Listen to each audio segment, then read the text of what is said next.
বন্ধু বেগুন, আমার একজন বিশ্বস্ত ম্যানেজার লাগবে, তাই সিদ্ধান্ত নিয়েছি এবার স্যালারি দেওয়ার সময় সবুজকে বেশি টাকা দিব। যদি টাকাটা ফেরত দেয় তাহলে বোঝা যাবে সে বিশ্বস্ত আছে। সবুজকে কখনোই ম্যানেজার হতে দিব না। এই কোম্পানির ম্যানেজার হবে তো আমার শ্যালক করল্লা, তারপরেই শুরু হবে আসল খেলা।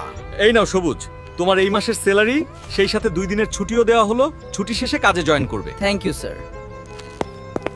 ফুলকপি, স্যার তো ভুলে আমাকে 5000 টাকা বেশি দিয়েছে। বলো কি? তাহলে তো টাকাগুলো ফেরত দিয়ে আসতে হবে। তুমি ঠিকই বলেছো, টাকাগুলো ফেরত দিতে হবে, কারণ স্যার অনেক ভালো মানুষ। তুমি থাকো, আমি গিয়ে টাকাগুলো ফেরত দিয়ে আসি। এমডি স্যার কোথায়? এমডি স্যারকে তো দেখছি না। স্যার আমাকে বেতনের সঙ্গে ভুলে কিছু টাকা বেশি দিয়েছেন, সেটা ফেরত দিতে আসছি।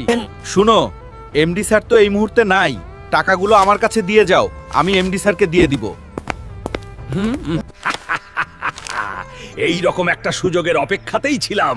তোর প্রতি এমডি স্যারের বিশ্বাস ভেঙে ফেলাটা একদম সহজ হয়ে গেল। কি ব্যাপার?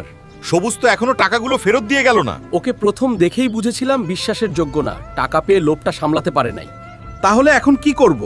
সবুজকে চাকরি থেকে বের করে দিন, আমার শ্যালক করল্লাকে ম্যানেজার পোস্টে চাকরি দিয়ে দিন। সে অনেক বিশ্বস্ত। Mission successful. এবার খুব দ্রুত সময়ের মধ্যে এই কোম্পানি নিজেদের নামে লিখে নিতে হবে। এসব নিয়ে আপনাকে ভাবতে হবে না। পার্ট 2-তে দেখতে পারবেন আমরা কত বড় হারামি। সেটা দেখার জন্য অবশ্যই রাসেল ভাইয়ের আইডিকে ফলো দিতে হবে।